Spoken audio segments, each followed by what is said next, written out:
Okay, Assalamualaikum warahmatullahi wabarakatuh. First of all, let me introduce myself. My name is Suci Karomah. I'm from class C from the English department. And now, I will analyze a little about the poem entitled Love Philosophy, written by Percy Bysshe Shelley. Before that, we must know what is the overall meaning or content of the poem Love Philosophy, written by Percy Bysshe Shelley is. Okay, the poem Love Philosophy, written by Percy Bysshe Shelley, is about the playful arguments of romantic lovers and puts forward his case for the union of love. The image of nature and strong rhyme in this poem is also one of the things that attracts the reader's senses. This poem also represents a relationship as something plain, simple, and also inevitable. The word philosophy here means argument or way of thinking. Okay, before we discuss further about the poem Love Philosophy written by Percy Bysshe Shelley, I will read the poem first.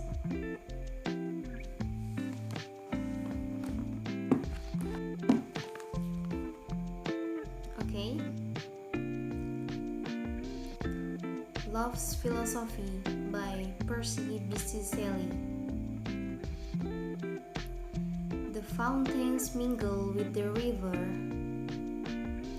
and the rivers with the ocean. The winds of heaven mix forever with a sweet emotion. Nothing in the world is single, all things by a law divine. In one spirit meet and mingle, why not I with thine? See the mountains kiss high heaven, and the waves clasp one another. No sister flower would be forgiven if it disdained its brother. And the sunlight claps the earth, and the moonbeams kiss the sea. What is all this sweet work worth, if thou kiss not me? Love Philosophy proves to be a poem that may be simple to analyze and may be the right choice for those of us who may think that poetry is a difficult thing. Before we discuss further, let us first know about the author of this Love Philosophy poem, namely Percy Bysshe Shelley. First one, Percy Bysshe Shelley was born in 1792. He is a romantic poet.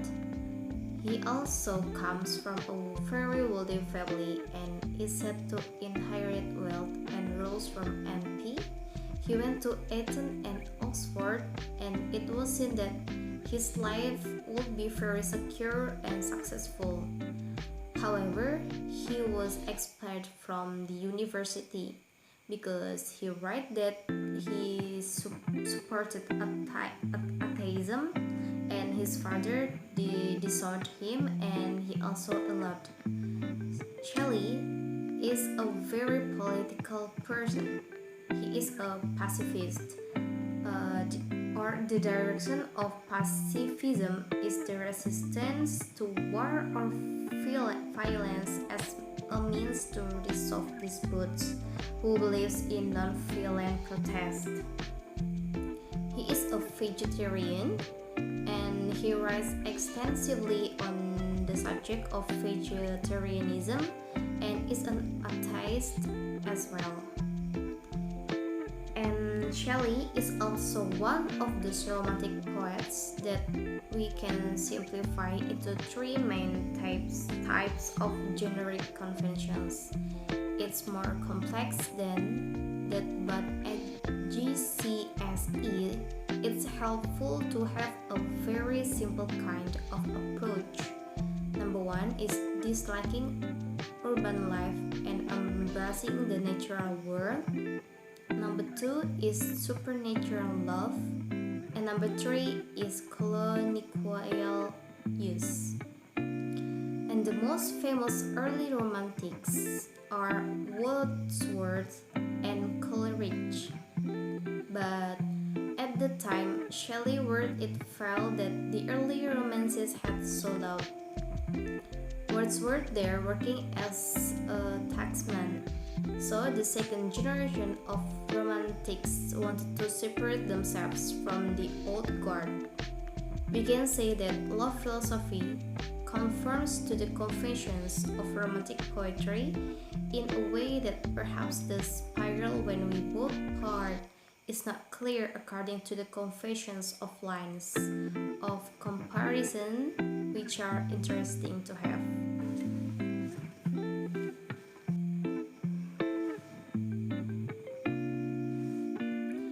Love philosophy is entirely focused on the natural world, contains some supernatural images, and consists of mostly plain language, so it fits perfectly into this definition. From the linguistic point of view, the imagery of nature in this poem is relatively simple as well as uncomplicated. For example, fountain, river, and ocean are all unmodified and free from descriptive clutter. Heavenly winds and high skies could hardly be called rich descriptive. Moonbeams, mountains, and sea are also not modified. I think there is an innocence to this kind of language, fitting the scene of two lovers on a hilltop.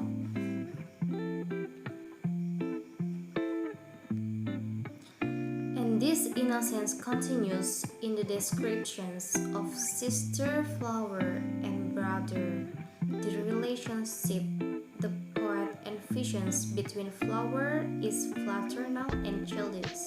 So the word humiliation feels out of place as an idea of separation between siblings.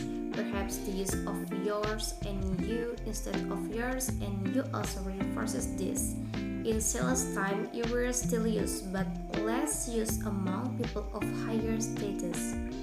The repeated use of clasps depicting how waves hold in onto one another and how the sun's immaterial light seems to touch the earth brings this very physical word forward. It certainly has sensual, if not sexual, connotations, but the effect is more repetition to persuade than to shock.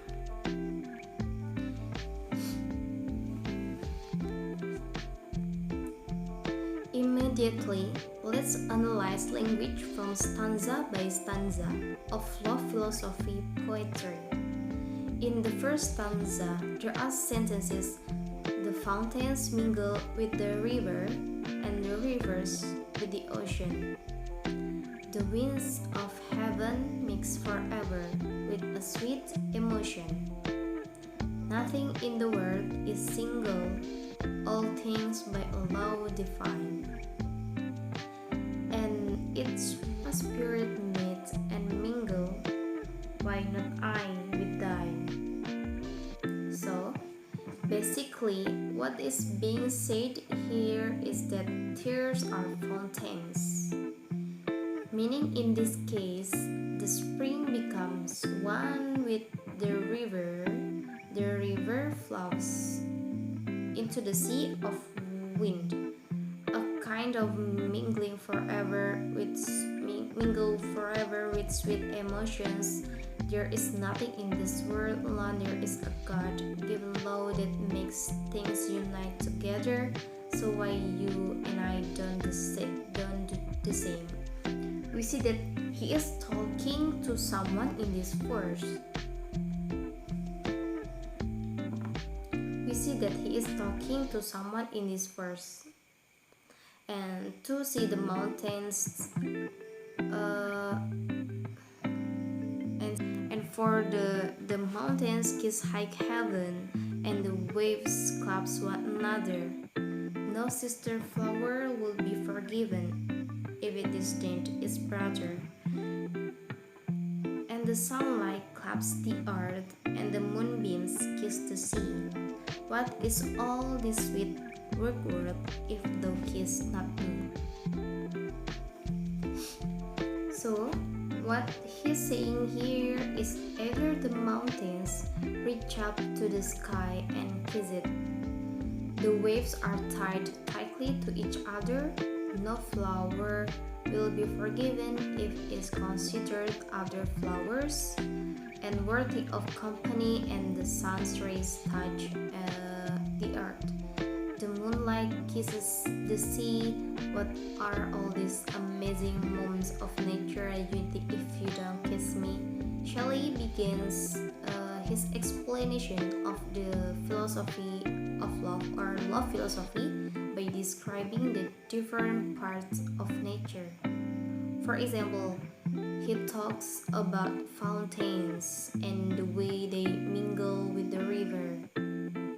He then mentions the rivers and how they meet the sea. These all imply that people are meant to get along with one another.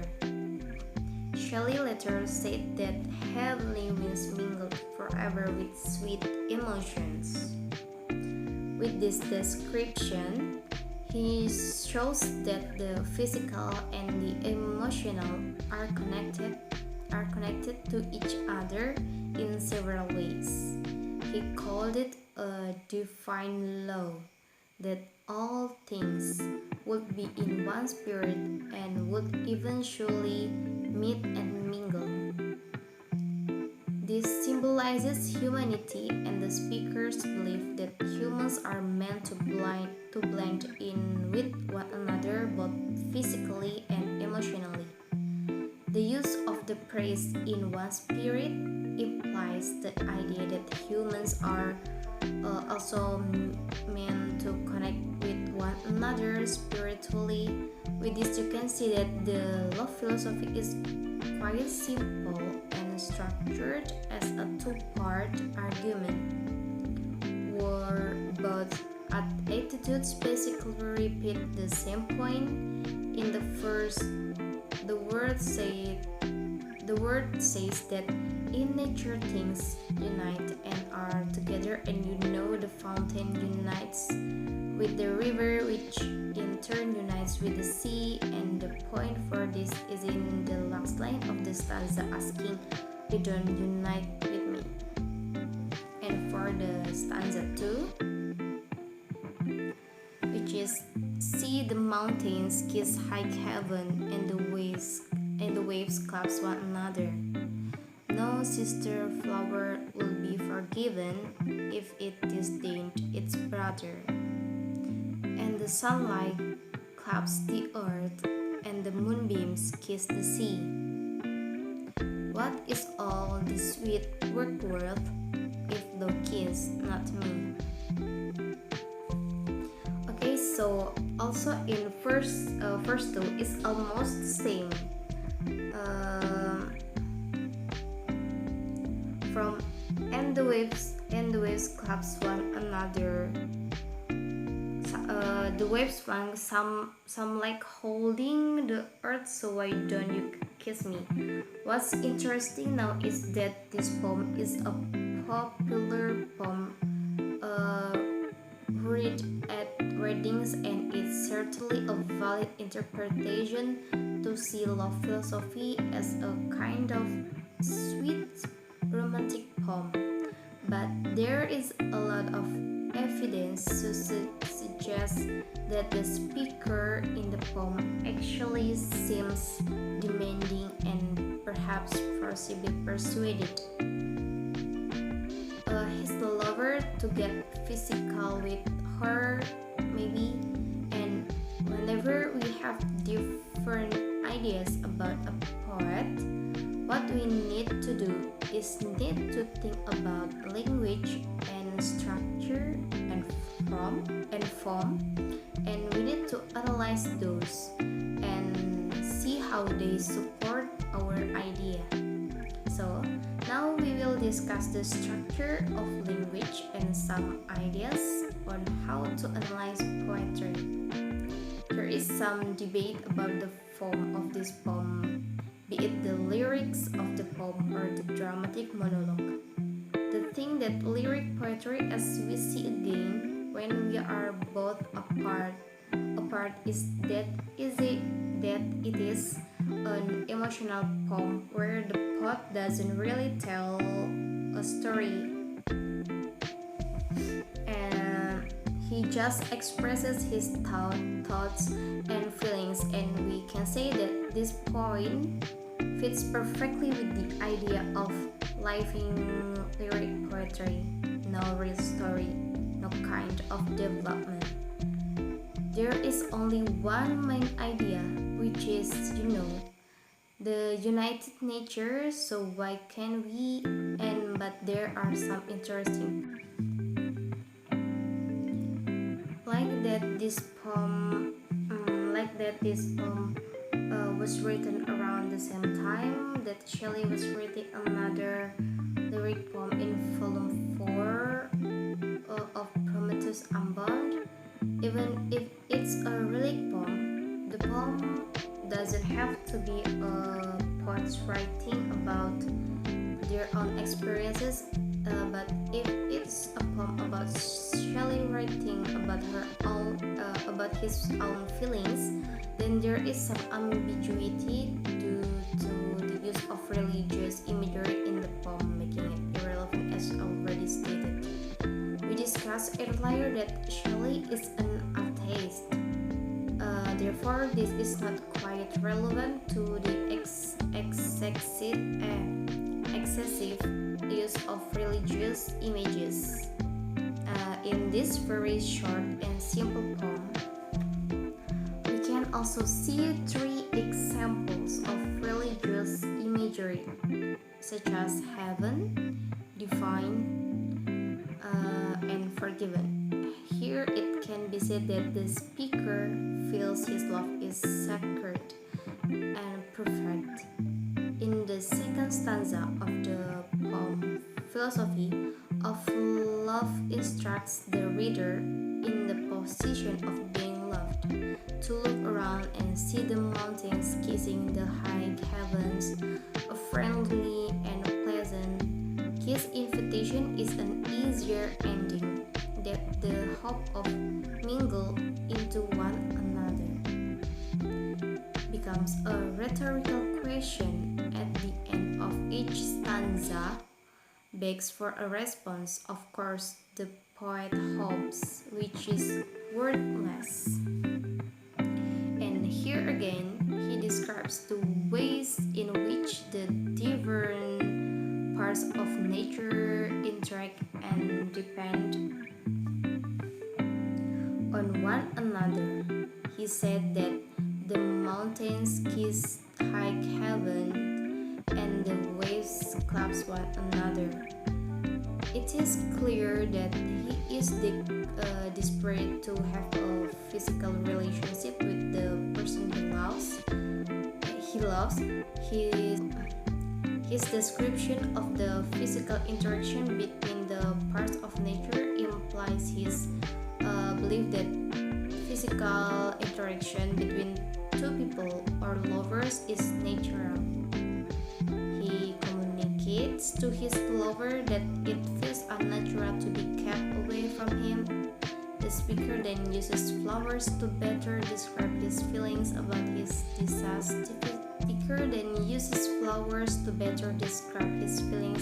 his dissatisfaction. He describes it as sister flower and claimed that it would not be forgiven if it rejected its brother. This description causes the reader to gravitate towards the idea of this poem about unrequited love. The word underestimated seems to imply that the person he is talking to remains separated from him by choice.